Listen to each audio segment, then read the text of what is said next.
Hello everyone, I hope you all are doing well today. I'm Makeda Valletta and I'm sitting here with my beloved father, Playthel Benjamin. For those of you who know me or don't know me, you know that I am a health scientist, a trainer, nutritionist, but I'm also very much into history, anthropology, sociology, social issues, and a lot of the reason, I'm always reading books and researching and thinking critically. I really believe in critical thinking. A lot of you know that I'm very pro-woman, but also, being pro-woman doesn't mean that I don't like men, okay? I'm very close to my dad. I have a twin brother. And my dad is one of the reasons why I am the type of woman that I am, in terms of being well-researched and stuff like that. So we've done videos in the past. Some of you may have seen, some of you may not have. But my father was one of the founders of the first Afro-American Studies department in the country at UMass Amherst, former history professor involved in the civil rights movement, ex-black radical, and we have videos where we're talking about that. I'm still a black radical. I just don't believe that we could an armed revolution anymore, but I'm still very much a radical. Mm-hmm. And that's the reason why I'm not on all the editorial pages of the country where I used to be. Yeah. But since I've been living, he's been a journalist. And when I was a child, in 1990, I remember hearing him speak about Sharazad Ali and hearing comments in the background about him, being annoyed with the things that she was saying. Felt like it was nonsense. I remember that. He went on the Geraldo show back then, and there's a YouTube video. There are YouTube videos. You can find it on YouTube if you type his name, Playthel Benjamin on Geraldo. I also have some clips of it on my Instagram page. But as an adult, going back and watching that, I was actually shocked and appalled at what I saw in that interview. And it was interesting because Iyanla Vanzant was in the audience. She was absolutely not with, what Sharazad Ali was saying. There was an editor from Essence magazine who also was not with what Sharazad Ali was saying. And the men who stood up in defense of her seemed very disturbing. They all seemed like woman beaters. And I am very proud, to look back and see that, my father stood up for a black woman and against a black woman who a lot of people, I keep seeing a lot of clips floating around of Sharazad Ali lately, where there are black people posting her clips as if she's this brilliant black woman and that what she's saying, we all need to listen to.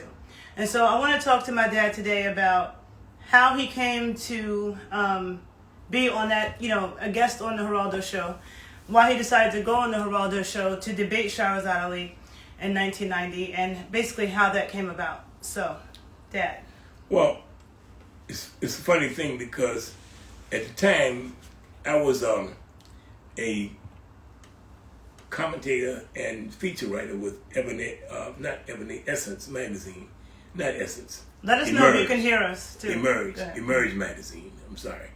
Emerge was a nationally published hard news black magazine. It was sort of like you might say a Black Time magazine or something of that sort. Hard news, looking at politics and culture, among black people, basically everywhere. And it was really first rate. There was the editor was a young black woman who was a Harvard graduate. I don't know why her name is escaping me right now. But she had seen Sharazad Ali's book. And when the Geraldo decided to do a show on this, he was calling around trying to find some black men who disagreed with her position. So he was calling black publications. He called Emerge. They called Emerge. And she just volunteered me without ever even speaking to me. She just volunteered me that I would be one of the people who would be critical of her position. And it was interesting to me because she never even spoke to me about it. And she told me the reason she didn't speak to me about it was because she had seen me with my daughter.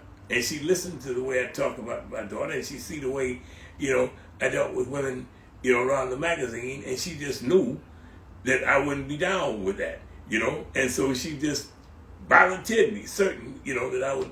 So that's how I happened to get on the show, She volunteered me, and I was just contacted and told when and where to show up. So what was... go ahead, sorry. You go ahead. No, I was going to say, what. I didn't mean to cut you off. No, go ahead. But I was going to say, what was the issue you have with what Sharazad Well, first of all, I think that this so-called book, as I said on the program, has no intellectual value at all. You know, no intellectual scholarly value. This is just her gossip, you know, just her spouting off about, you know, what she personally have observed from her narrow experiences. And it's reductionist. It's an insult to black women. You know, it's her view is ridiculous. But you explain know? why, though. Well, I mean, to listen to her talk, well, when you listen to her talk, she talks about it as what's wrong with the black community is the failure of black women, you know? And it's been that she talks about, you know, the black man should be able to hit a black woman in the mouth, you know, when she talks too much, that kind of crap. I mean, first of all, if you know anything about the history of black women in this country, or just both from history and from my personal observations.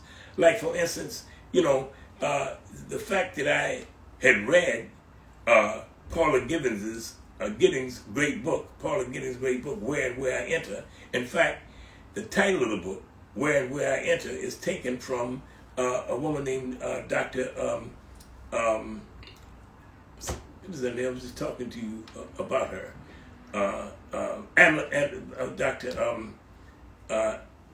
Something Cooper? Yeah, Anna Julia Cooper. Yes, Dr. Anna. Well, I'll be 81 years old in a couple of months, so sometimes I forget a thing or two. Not often, but every now. Dr. Anna Julia Cooper.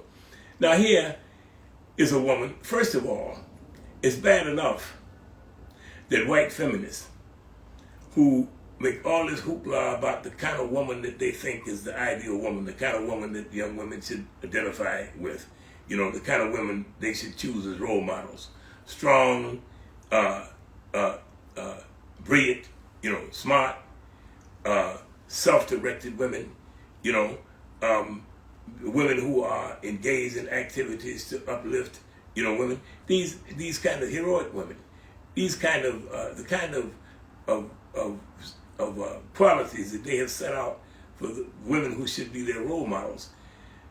The history of black women are full of these kind of women, you know, full of these kind of women, you know, and yet they're overlooked. So it's bad enough that they have this problem with white feminists, which some black feminists have noticed and talked about, you know, the history of racism among white feminists and the fact that they're so ignorant about our tradition. Well, they're as ignorant about our tradition as everybody else because of the fact that the public schools have avoided teaching the real history of this country. This is the fight we're having right now around this whole question of critical race theory, which is a bogus argument because critical race theory is a theory that's taught to advanced law students. It's not going to be taught in public schools, but they use it as a means of blocking the teaching of any accurate accounting of the racial history of the United States, the history of race relations, and the history of black people in the United States. So white women, feminists, on average, are as ignorant of our history as white men are. As a matter of fact, for a long time, the white feminist movement took the position that racism was a male problem. It wasn't a female problem at all. That racism really didn't exist among women. It was all about men, you know, and men machismo. So it's bad enough that black women have been ignored, you know, among the white feminists. And now we have, you know, a black woman who's coming and launching an attack, you know, on black women. You know, first of all, if you look at the history of black women in this country, it is heroic. We have figures that are as heroic as the most heroic women in America. Like take Dr. Anna Julia Cooper, for instance. Here's a woman that was born a slave, yet successfully earned a PhD in French civilization at 66 years old from the Sorbonne, the leading university in Paris, right? That would be a great achievement for somebody born free with advantages, every advantage right now. But for somebody to come from where she came from and to do that, you know, and she was a spokesman, you know, for women's rights and particularly for the rights of black people and black women. You know, she was a major spokesman for the right of women to vote. You know, she was a suffragette. You know, she was a feminist intellectual. You know, of the first order, and she wrote about these matters. You know, she published a book called A Voice from the South. This is in 1892. This is during the period when black people, this is the post-Reconstruction period, when the period of the Great Terror, what the Afro-American historian Dr. Rayford Logan called the nadir, you know, in his book, The Betrayal of the Negro. The nadir is a French word which means the lowest point. Looking over our history, he thought that the post-Reconstruction period was the lowest point in our history because we were suffering this great white backlash where a black person was being shot, hung, burned alive every 2.5 days from 1880 to 1915. It's 35 years of terror, you know. And she wrote this, Living in the South, A Voice from the South at that time. And then people, women, even before her, you know, like Sojourner Truth, who was a slave in New York. Now, mind you now, we told there were no slaves in New York, you know, or slavery was purely a Southern phenomenon. She was a slave in New York. Slavery was not made illegal in New York until 1827, you know. So she was a slave in New York. She was, at one point, she belonged to a man who raped her regularly, and his wife sexually molested her too, you know. She went through all kinds of shit, and then emerged, you know, as a spokesman for women's rights and for black rights, and as an abolitionist, you know. And Harriet Tubman, you know, not only was Harriet Tubman, you know, the leading conductor on the Underground Railroad, conductor meaning a person who shepherds slaves, guides slaves, you know, on through away from slavery and through the slave catches and to freedom, you know, to free territory. But she actually is the first woman in the history of the United States to lead a military operation in South Carolina in 1862, you know, with the 1st Carolina Volunteers. You know, she actually led the military expedition that destroyed several $1 million worth of Southern plantations, Southern Crackers property, burned mansions, burned plantations, you know, killed people, freed about 700 or 800 slaves. Charlotte Grimke from Philadelphia, who went down the same place in South Carolina and taught the men of the 2nd South Carolina Volunteers, most of whom had been slaves. All these men had been slaves before, and they were illiterate. She taught them to read. You know, she was a great teacher and what have you. She came from a wealthy Philadelphia family. Her father was a sailmaker in Philadelphia. All of these great black women, Mary McLeod Bethune, who built a college out of nothing down in Daytona Beach, Florida, still there, Bethune-Cookman College.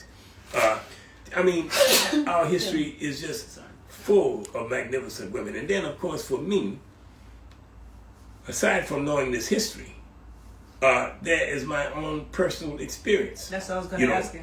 With black women. You know, I could not possibly be anything like what I became, you know, had it not been for the great black women in my life. Beginning with my mother. Let me tell you what I mean. When I was a kid, I had a terrible speech impediment. It is very interesting because when I gave a lecture at Harvard, Professor Henry Louis Gates got up and said, "Can you believe this guy once had a terrible speech impediment?" He said, "Guess who taught him how to talk? His mother." He said, "If they ever give a Nobel Prize for speech therapists, I'm nominating his mother." Now, my whole life, the best things that ever happened to me in my life was because of my ability to talk. You know, I became, you know, an orator that I've spoken everywhere, here, leading universities in Europe, all over. My ability to talk has been the thing that has been the great gift of my life, and it was given to me by my mother. I had a terrible speech impediment.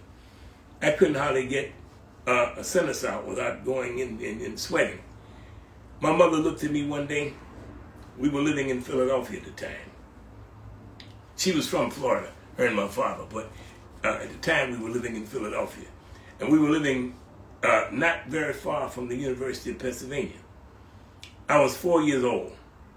My mother was looking at me trying to talk, and she said to herself, she said, you know, this boy's going to have he's going to have enough trouble being a black man in America.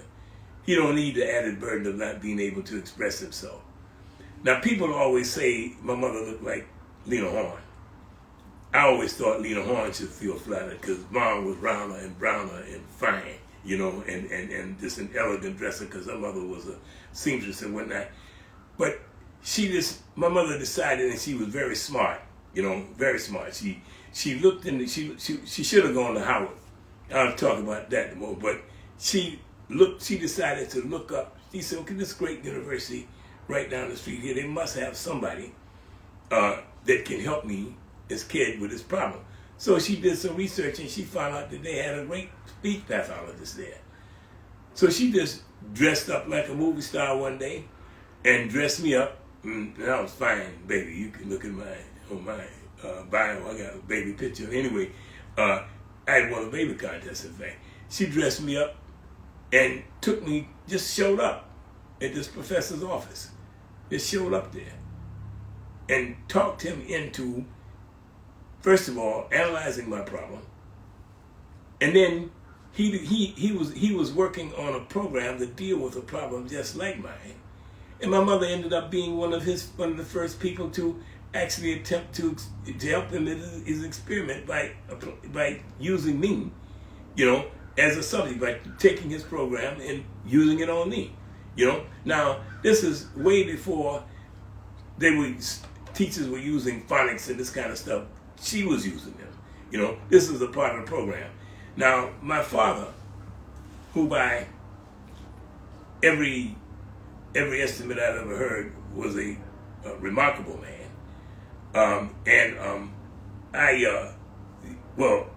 he won my mother, so that's all. That's recommendation enough. Like when I first saw Barack Obama, and people were talking about what he was and what he wasn't. When I saw him with Michelle, I got a good look at Michelle. And I checked her out. And I said, well, you know, if he could win Michelle, you know, he must be a hell of a guy, and he's good enough for me. You know, that's the first thing that caused me to look upon him favorably. Anyway, this professor taught my mother how to use this program. Now, my father died shortly thereafter. I am convinced that the government job he had killed him, but the hospital that he died in, the Philadelphia General Hospital, the records are no longer available by the time I found out what he was doing.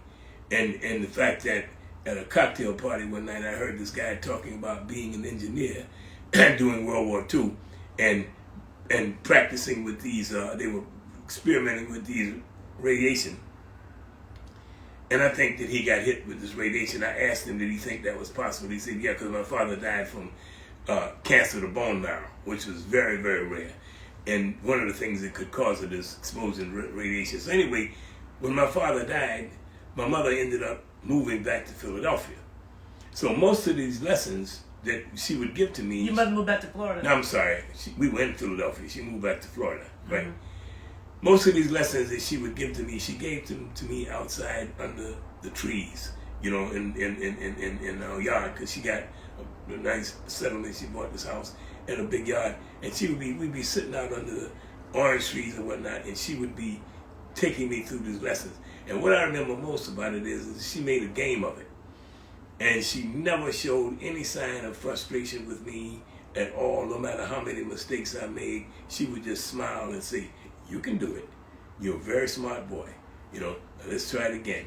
And she used to say, you know, you're very smart. You can do anything you put your mind to. Now, mind you, I didn't believe her. But because she was so wonderful, I kept trying because I didn't want to disappoint her. So I kept trying. But I didn't really believe it when she said, you can do it, you know. But then one day we was talking and she said to me, she said, guess what? I said, well, she said, you're not stuttering anymore. And that's how I discovered that I had gotten over it, you know. Now, from there, my Aunt Marie took over. My Aunt Rosa took over. My Aunt Rosa taught Shakespeare, and she also she was the faculty sponsor of an oratorical team. This wasn't a debating team. This was an oratorical team where you come out and you speak, and you judge by how well you present these great orations from history, orations and Shakespearean monologues and what have you. I was on my Aunt Rosa's oratorical team from the time I was in the 6th grade until I graduated from high school. Now, well, first of all, the first thing that happened is that when my mother was teaching me how to overcome my speech impediment, she would draw these letters and she'd make a game of it. We would cover them and she would put them together to teach me, like she said, okay, she'd put them together like that and she would pronounce it. And in the meantime, I learned to read. So by the time I was 5 years old, I could read very well.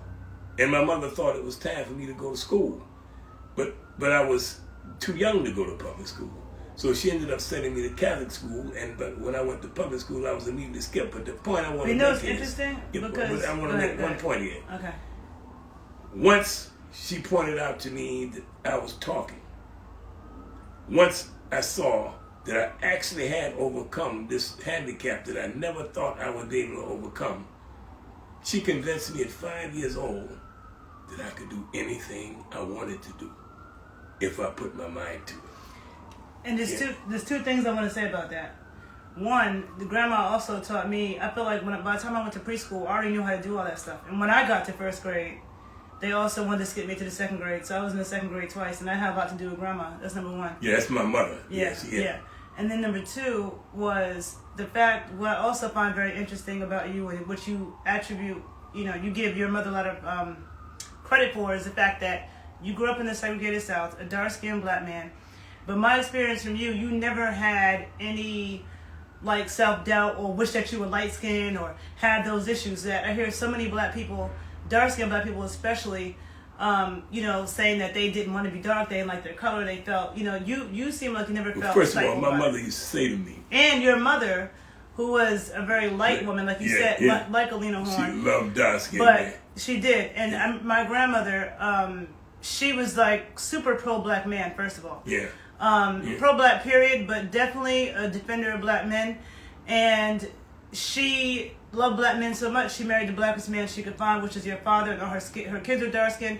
But this is, and you also told me that a lot of times light skin. Well, your Aunt Mel was more like your complexion. To me, I consider her dark skinned. Do you? Listen, yeah. But you also told me that light skinned black people a lot of times were the most militant.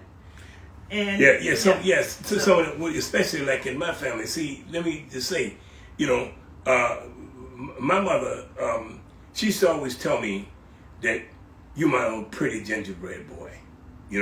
She used to tell me that all the time. So I mean, when you start talking about what self-esteem is, I came to believe at one time that in order for our people to feel, great self-esteem, you had to believe that you came from African kings and queens. Until one day it dawned upon me.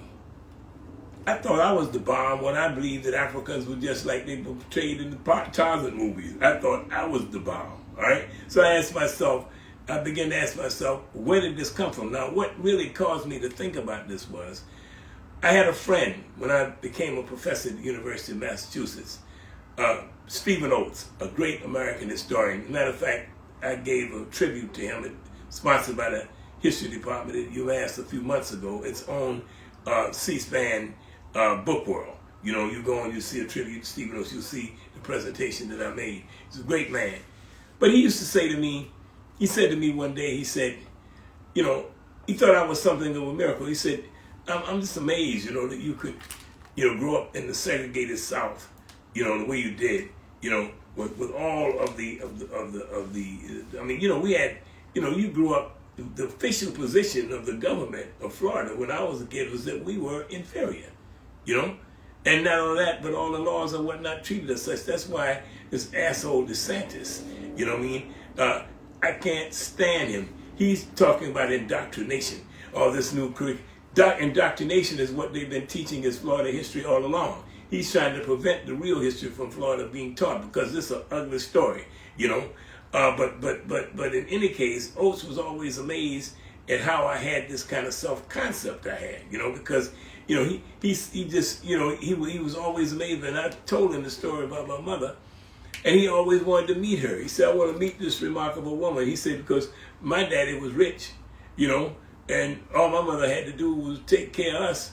And he had all kind of psychological problems, you understand what I'm saying? And he was just amazed, you know, at me. But the thing is that aside from my mother, there were other wonderful women, black women, in my life, in my family. Take my Aunt Rosalie, for instance, my mother's older sister.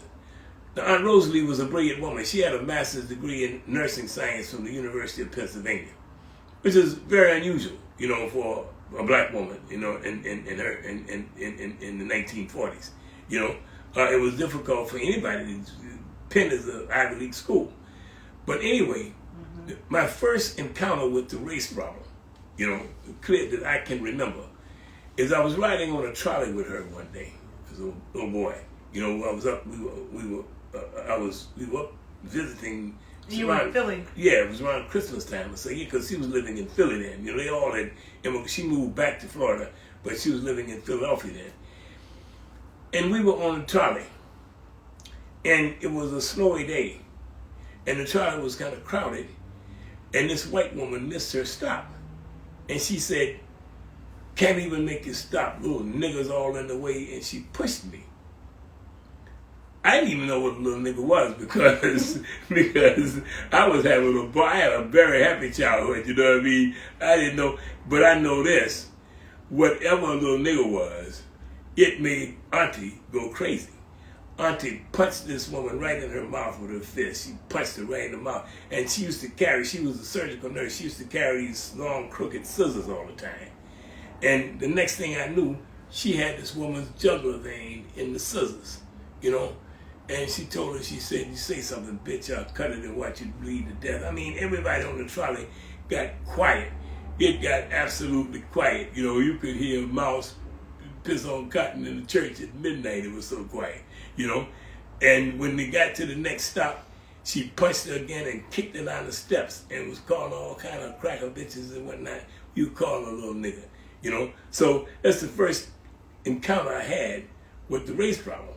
Now, this aunt, later, as an adult, you know, would roll up on the head of the Ku Klux Klan, put a shotgun on his ass, and make him lie down in the mud and beg for his life. You understand what I'm saying? The same aunt, you know, roll up on him, roll out of the woods. He didn't even see her coming. You know, he didn't know what happened. She put the lights on in his eyes, and he didn't know what happened. He heard that 20-gauge shotgun click, and she made him lay down in the ground. Now, then there was my Aunt Margaret, you know, my mother's younger sister. Her husband had, him and his brother had, at one point, the biggest black-owned trucking company in America, Harris Brothers, in Philadelphia. They owned tractors and trailers.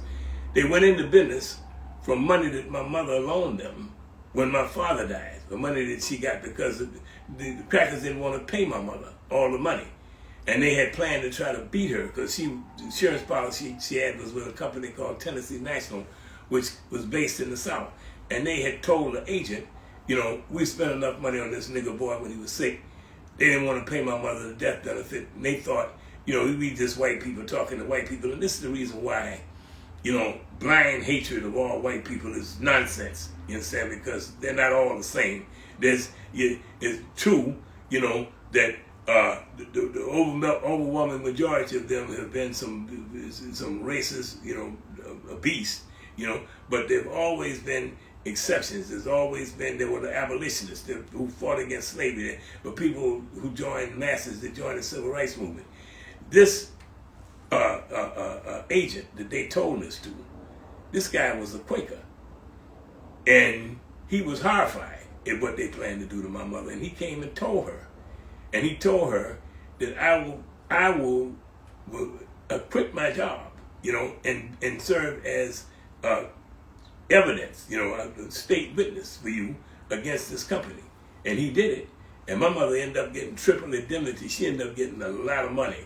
and she loaned my uncles the money to go into business with, and they had been drivers in the Red Ball Express over in Europe, you know, during World War II. It was black drivers, those courageous, heroic black drivers that drove all those bombs and ammunition up through the Pyrenees Mountains and whatnot at night, driving without their lights on and whatnot. Uncle Buddy and Uncle Bill were one of them.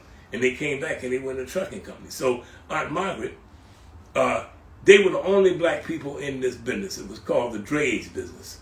You know, their business was to go to factories, pick up goods, because this is when the United States was the major manufacturing country in the world. Philadelphia was the one of the major ports of the world. They had 98 piers in Philadelphia, and their business was to go to these factories, pick up the things, and take them to the embarkation points. Either if they were going overseas, they would take them to the piers. If they were going around the country, they would take them to the railroad yards. One of the most marvelous times of my life was when I used to ride with them in the summer, going to all these factories. But one day I was with Uncle Buddy, and we were at the Singer Sewing Machine Company, and I never forget. And the cracker said to him, "Hey, Buddy, your brother was in here yesterday." He said, "Harris Brothers, you know," and he was suggesting that the idea that they actually were the Harris Brothers that owned the company was a joke. He was very condescending, and so Uncle Buddy was like a big 6'4" guy, and I was waiting on him, you know, to just, you know, come back and crush this cracker, and Uncle Buddy just laughed right along with him. So when we left, I said, "Uncle Buddy, why didn't you?" I was about 13 years old. I said, "Why you let that cracker? Why didn't you tell that cracker you own the company?" And he pulled over to the side of the road. I never will forget it. And he took me back there and he showed me a piece of paper. He said, "You know what this is, boy? This is a bill of lading. If you ship anything, there's a bill of lading that says exactly what objects you shipped and describes them and how many and whatnot." He said, "Now you see how many sewing machines are on here?" It was something like, supposed to be like 10 sewing machines. He said, "Go back there and count them." I went back in the truck, and there were 15 sewing machines in there. He said, "Now listen, the only sewing machines that exist on this truck that I'm responsible for are the ones that's on this bill of lading." He said, "These 5 machines here, they're going to your aunts, you know, they're going to your grandmother." He said, "That cracker let me walk away with these." He said, "If he knew I was the owner of the company, he might have shorted me 3 or 4, in which case I would have had to pay for them." He said, "Sometimes it's best to just keep your mouth shut." He said, "Even a fish wouldn't get caught if he kept his mouth shut."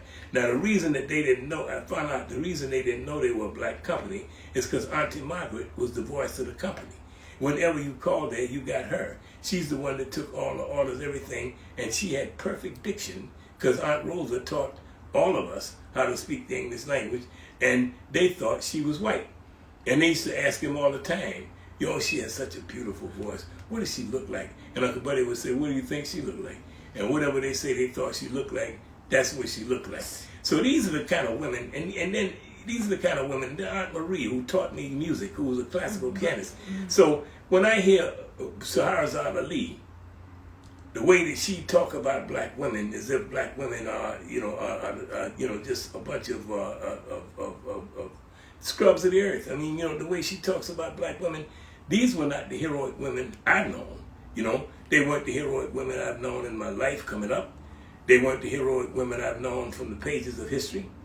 And they weren't the heroic women that were my girlfriends and what have you, the women that were my lovers, So I was offended by this, and I was particularly offended because by her being a black woman, she would gain a lot of credibility because she's a black woman. She's supposed to be now, she's telling the truth, this ain't the truth, it's just some nonsense, that in her screwed up head, that how she sees things. Now, when you talk about the kind of men that's on this, that was at that thing that day, listen, you're very perceptive about them. All the ones who were getting up, who were praising that book, because all men didn't. There were some men on there who disagreed. But all the ones who, I know a lot of them. The ones who were praising it? Yes. You knew some of them? Yeah, the ones who were praising it? Yeah, I know them. Because all the ones who were praising it. Let me tell you. All the ones who were praising it seemed like dudes at the audience. They were, but I knew them. Some of them, several of them I knew. And I know they all have problems with women. How did you know them?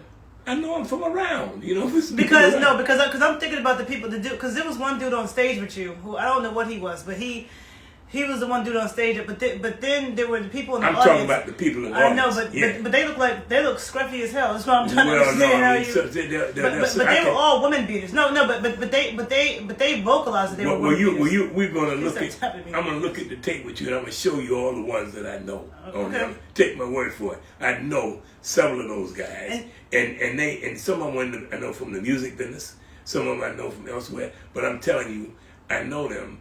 Several of them, not all of them, but the ones that I know that got up, that I know, they all have problems with women. You know. Yeah, but it's obvious. You gotta have problems with women to want to endorse that. You understand what I'm saying? I mean, what kind of? I mean, it causes me to ask, what kind of women have you known? And I think a lot. Like one of them talked about how his mother, you know, hit him in the tank. Remember how he talked about his mother, you know, brutalized him. So when guys talk like that, I think first of all that they don't like their mothers. I think that they've had a bad experience with their mothers, and I think that they have had a bad experience with other women in their family. You know, I mean, like for instance, my friend William J. Wilson, one of the great sociologists of the 20th century, we met together as young professors at the University of Massachusetts, and we taught together. And he went on to go to the University of Chicago, one of the great sociology departments. He became the chairman, and now he's an emeritus professor at Harvard. But William J. Wilson wrote several great studies, sociological studies of Chicago. And there's one called The Truly Disadvantaged. Now, what happened when he was at the University of Chicago? The University of Chicago is close to the South Side. It is in the South Side. Yeah. Okay. So he would look at, you know, he regularly had contact, and he was wondering, you know, why more people from this community are not at the University of Chicago. Now, William J. Wilson came from a poor background, but it was a different kind of poor background. His father was a coal miner. You know, he came from that same region where your mother comes from. You know, he's a coal miner. You know, but he was a hard-working man. You know, they had an intact family, and all of them went on to be quite successful. He's a Harvard professor. He got a sister who's a medical doctor. He had another brother who was a dean, you know, at another college in Massachusetts. All of his family, just like your mother's family. You know, like Reese, you know, space lawyer, and all these people, you know, how successful. That's because they have that work ethic, you know, and they have that, you know, intact, you know, family, this kind of family guidance. So that's the background that William J. Wilson came out of. And he was curious about this urban poverty, you know, because it was not his experience. So he wanted to learn what is wrong in these communities. What is the root of their problem? So he actually took a sabbatical for a year and moved in what was then called the Robert Taylor homes. I think they've torn them down now. Yeah, there's one of the Robert Taylor homes and Pruitt Igoe homes in St. Louis, where Michael and Leon Spinks came from. They were the worst projects in America. It was so bad, like I said, they ended up tearing them down. Now, William Wilson lived in there for a year and did what it's a time-honored method of investigation among social scientists. It was really made very popular by Margaret Mead, the anthropologist, Stanford anthropologist, when she wrote those studies, Coming of Age in Samoa, when she went out there and lived among the Samoans, you know, in the South Pacific, and wrote these books about it. A participant observer, you know, is when you are actually participating in an activity that you're also writing about. The other people around you may not even know, you know, who you are, so you can really absorb yourself in the milieu. Well, that's what William J. Wilson did. He rented an apartment in the Robert Taylor homes and lived there for a year. And he was just one of the guys around there. And of course, in his office, back at the university, they were crunching the numbers. You know, they were looking at numbers like, you know, mortality rates, like drug addiction, like out-of-wedlock births, like incarcerations. All of these kind of what you call social indices. You know, he's looking at this population. And then he's relating that to what he's observing. And one of the things he pointed out is that in these Robert Taylor homes, in these projects, there were whole floors where there wasn't a single male in the house. You know, all of these households were run by women. A lot of them were on welfare. You understand? They all struggling. Most of them uneducated, and they pissed off. You know, they mad. You know, they feel betrayed by men, and all they do was talk about, you know, how men ain't shit. You understand what I'm saying? You know, all they do is voice their grievances all the time. That's why a lot of these rappers that you hear with this woman hate, that's the kind of environment some of them come out of. You know, where they've heard just the complaints of their mothers and their girlfriends and whatnot about, you know, how they have been disappointed, you know, by men. You know, so that's where some of that comes from. And if that's the sample you want to use, you know, if you want to take the least among us and judge us by that, you know, then, you know, that's what white folks do. You know, white folks of ill intent and dumbass white people, white scholars who study us understand, you know, that we are more rounded community than that. In fact, I don't know a white historian or what have you who has really studied black people that don't have a great admiration for us. You know what I'm saying? Because our experience has been heroic, and there's certainly no one who studied black women that could not have great admiration. And so I told people, if you want to read a book, a real scholarly book, you know, and of course, what comes out in this discussion is the anti-intellectualism, you know, that is rampant among certain groups of black people. You know what I mean? Because Sharazad, because that's the problem. Our educated class, you know, has failed us, and then a lot of black them people guys say that. got up and say, "Yeah, that's the problem." No, they haven't failed you, but goddamn it, you got to go study the work that they produce. It's not going to jump out of the book in your head. It's like when Alexander the Great went to Diogenes, you know, the philosopher, and said to him, "Look, after you conquered the world, I've conquered the whole world. But I don't seem to be able to conquer geometry. You know, Euclid's geometry." And Diogenes told him, "Look, yeah, but, you know, you may be master of the world, but there is no royal road to knowledge. And, you know, everybody has to gain knowledge the same way. You've got to study, you know, if you want. But black scholars, everything you want to know about our people has been studied. You know, it is in books. You know, I hear that rhetoric a lot lately. People saying that educated black people have failed us, and that the intellectuals, and like as if, you know, I hear that rhetoric a lot. And Sharazad Ali was definitely, her and all her followers were definitely making that point. They're anti-intellectual. They play, yeah. But the only way you could come up with some dumb shit like what she's saying is if you're anti-intellectual, if you don't know nothing. Yeah, and the book that you recommended, that if somebody wants to study black women, what books would you recommend? Read that one. Just read that. Just start What's right that? there. When and Where I Enter. You didn't say that yet. So yeah, what I said earlier on, that's where she got the title. But nobody knows again, I'll make that. Yeah. Read When and Where I Enter by Paula Giddings. And why? You know, because it's a great history of black women. And then read her book on the Deltas, on the Delta sorority. Read that book. It's another great book. You know, I mean, the woman who was on the woman who was on the panel with me up at UMass, Dr. Catherine Clinton. Read her book on Harriet Tubman. You know what I mean? Well, yeah. Well, tell them. What's her name and what? Dr. Catherine Clinton. Mm-hmm. You know, read her book on that.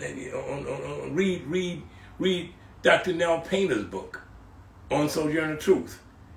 You know, but for a good survey history of black women, read Where and When I Enter by Paula Giddings. You know, and then read her book on the Deltas. And what would be that book on the Delta? Okay. What are like some of the? So Sharazad Ali, like, she was problematic because she was saying that black women were the problems with. Because see, the thing is, one thing you just mentioned about the black fathers being absent, right? That's one thing that when I see people circulating clips of her, they'll circulate short clips. I never see them circulating clips of her talking about, black men should beat women. I don't see them circulating that. So I don't even think a lot of people realize she said that, because most people probably didn't read the book. She said it on the program. Yeah, she did. But the one thing that they passed around a lot are clips of her talking about how, the importance of the father and the black man, which is like, I don't disagree with. But at the same time, she was, and you don't disagree with. You were always present. You were a present father. You were there every single day of my life. But at the same time, you never held this idea that, women should be seen and not heard, or that, women should be unintelligent. I mean, the way you raised me was always, it never felt like I didn't have an opinion to express. Or not only that, I encourage your mother. Your mother, she went on to become international representative of the biggest industrial labor union in the world. And I only encourage her. I used to cook when she had to be out at those meetings and whatnot. Something you now don't remember that fondly. I remember my meals greatly, but you have different recollections of it. Mm-hmm. But anyway, I was here cooking, and whatever else had to be done, because I was a journalist, and my when you were coming up, and my schedule was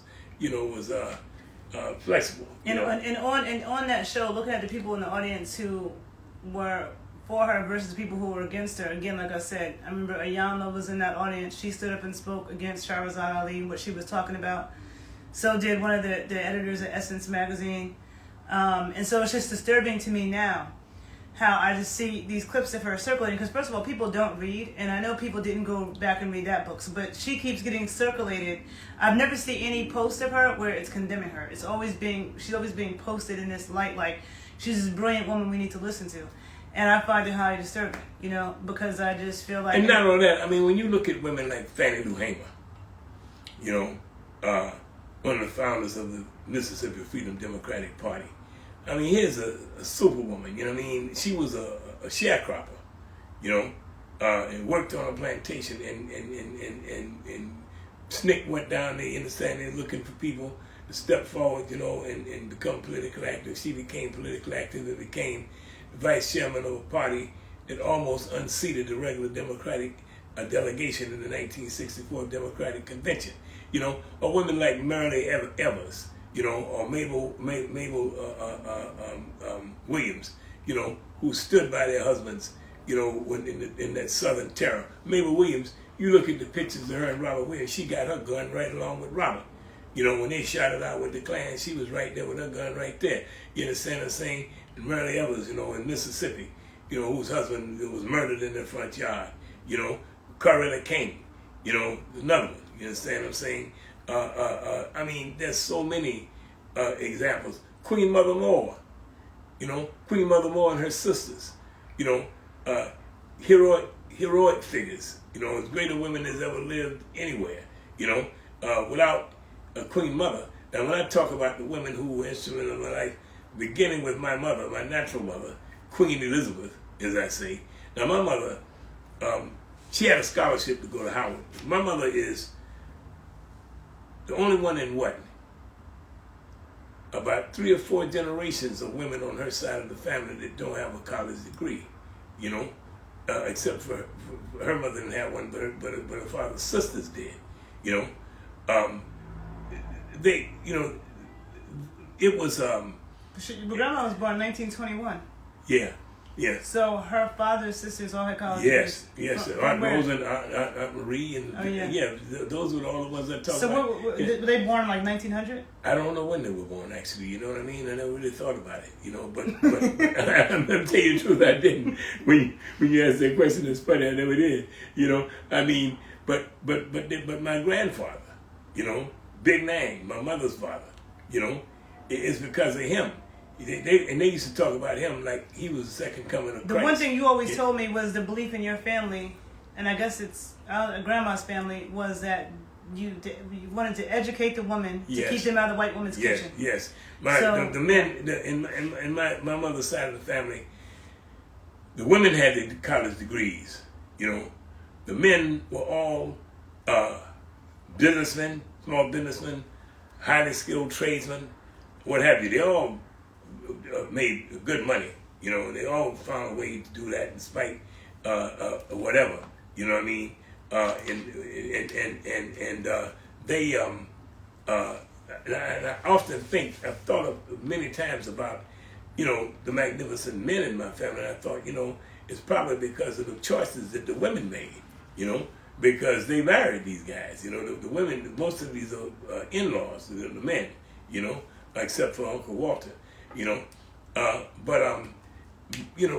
it was, yes, it was my grandfather. He said, he felt that, our women needed to be educated, so if they had to work, they wouldn't have to end up in some cracker woman's kitchen, because that was the only kind of work that was open, for a black woman who was not a professional. Which I find interesting too, because I feel like with Black Americans, at least in my experience, like growing up, being a maid for Halloween was always like a taboo thing. Like Black Americans looked down on being a maid, dressing as a maid, but being in New York, you see all the rich white kids all have these Caribbean nannies. Like, they never have an Asian nanny. They never have a white nanny. They never have indigenous Hispanic. It's always a black woman. And I feel like for a lot of Black Americans, we look at that like, you remember when you were a little girl and you had this marvelous lady, she was a retired nurse, the lady who used to, your governess, who used to take you all down to the playground down there by, she used to get on the bus right out here and take you to the playground down there near by the Metropolitan Museum. And she was the only, she used to come back, she would tell us, she would say, I was the only black woman out there that had black children. All the rest of them, the black women had those white children. You know what I'm saying? Because a lot of the Caribbean nannies, a lot of them say they prefer to take care of white kids. Like they don't even want to take care of black kids. Really will. Yeah. But the thing is that the more of the point is that now those white kids have many nannies is not a black woman. They don't hire anybody else but black women. Well, it's 100%. Well, it's a problem with some of them Upper East Side white folks. And Upper West Side. I read that where it's a problem because their kids end up speaking in Jamaican patois and West Indian patois, and they get upset about that because they start talking like, like the nannies. But no, the thing is that the black women, there are just so many heroic figures, black women who, and then like I said, and my family was full of them. Your cousin Tina. Her family, there were 3 generations of women morticians, I mean, they were married, but they ran the mortuary, those did other things. They actually, ran the mortuary. So what do you say? So when Sharazad Ali was saying that she's blaming black women for like the breakup of the black family, what do you attribute this absence of? And then I hear a lot of people say, when like talking about the Robert Taylor homes in Chicago, the absence of fathers, I hear a lot of people say, it's because of like the welfare system taking out the homes. Well, the next book, he deals with that in my man William J. Wilson deals with that in True to Disadvantage, but he deals with it more extensively in the next book he wrote, which is called When Work Disappears, right? When work disappears, he looks at what happens. I mean, you're living in these deindustrialized cities. People, when the first black people who came to Chicago, they came to Chicago because there was work in all these packing houses and rail yards and what have you. But now a lot of that's gone. A lot of those kind of jobs, industrial jobs are gone, and there's no work. And what William J. Wilson finds is that, and this is the brilliance of sociology, is that you don't just look at one situation, you look at classes of phenomena. So what happens when a community is confronted with joblessness? What happens to the marriage rate? This is something you can see. It's not just here. You can see this anywhere in the world. If young men cannot support a family, they don't get married. But even if they don't get married, they left. A lot of them weren't present at all. Yeah, well, that is what you're talking about now. You're looking at 2 and 3 generations of people who've gone through that. And so they a lot of them have no. I've heard some of these young women say they don't see any reason why their kids need a father. No, I've heard that too. Yeah. And a lot of these guys have no idea about being a father. Because they had no role model. Now, this is 2 or 3 generations into this now. You know. Oh no, I know now, but I'm saying when she was blaming black women for that breakup of the black family, I'm saying what would you attribute it to? What I just said. You know, it was mainly economics. You know, that caused. Yeah, I mean, because let me tell you something. Please stop tapping me. People like to say, you know, people just run off with the mouth. They don't know what they're talking about, and they'll say, "Oh, the problem with the black family is the black family was destroyed during slavery. The African family was destroyed during slavery, but a new family emerged. You know, in the polygamous extended African family was destroyed, even though certain attitudes about extended family remained among us. But the new family that developed, you know, the family of centered around, you know, mother, father, children, the nuclear families we call it. People talk about slavery is the reason for the problems we have now, you know, with broken families. But if you read, and again, you know, you have to study. You know, there's a book called The Black Family in Slavery and Freedom. It's one of the early works in quantitative history. You know, see, when I first came into the university, the big debate in the historical profession was whether history is a narrative art or social science. These people at the University of Pennsylvania, whom I had a chance to sit in their seminars and observe when they were creating this, they came up with something called social science and quantitative history. Now, Herb Gutman's book, The Negro Family and the Black Family in Slavery and Freedom, is a work in quantitative history, and it shows, it tells history by the numbers. And in the first census that took place, I think it was 10 years after slavery was over 80% of all black children were in two-parent families. 10 years after slavery. As if people wanted to be in families. They crave for the chance to be in families, you know? And it was the conditions in these big cities, when they migrated from the countryside to these cities, you know, the conditions in these cities that led to the gradual deterioration of the black family. It has nothing to do with slavery. Or black women. Or black women, yeah. Because that rhetoric is pushed around so much now. I mean, but the point is if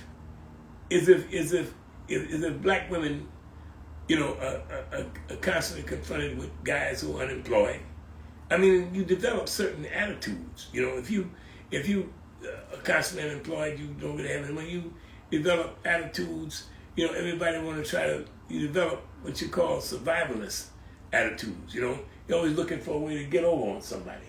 You know, and so after a woman has an experience with 2 or 3 of these, you know, they become cynical. You know what I mean? They become cynical. They become suspicious. You know, and so yeah, some women do have an attitude, but they weren't born with an attitude. Yeah. You know, and others, like I said, living in those projects with all women households or what have you, these hurt, you know, these hurt women, these hurt, dissatisfied women. A lot of these girls grow up hearing their mothers say nothing but negative things about men. You know, so this. Sorry, I didn't mean to cut you off. But you listen to some of these rap songs, this sounds like a battlefield. It does. This video is about to end in a minute and 22 seconds. It's hour long. We're doing it on the IG Live. These videos will be reposted on, there's a YouTube page that we've created for these conversations. It's Combos with Dad. Okay, I'll post a link below. Combos with Dad on YouTube. And we're going to be talking about a bunch of different topics. Definitely check out the videos that we've done in the past, but we'll be talking about a lot of different issues, from, you know, world issues, social issues. If there's anything that you would like to hear us discuss, let me know. And if you want to know, if you want to read a book about black women, Sharazad Ali's book is trash. You know, if you want to read a serious book about black women, one that will lift your spirits, you know what I mean? Read When and Where I Enter by Paula Giddings, and then read, you know, her book on the Deltas. And Paula Giddings is a professor at Smith College, one of the great women colleges. I'll post the videos from the Geraldo show from 1990 below as well. So you can check it out, because I've definitely been disturbed by this recircling of Sharazad Ali as if she's some brilliant black woman that is speaking for the black community that has something valid to say. Well, you see, I confront her on the Geraldo show. I don't the bite my videos, tongue. yeah, the video's ending right now. See you guys.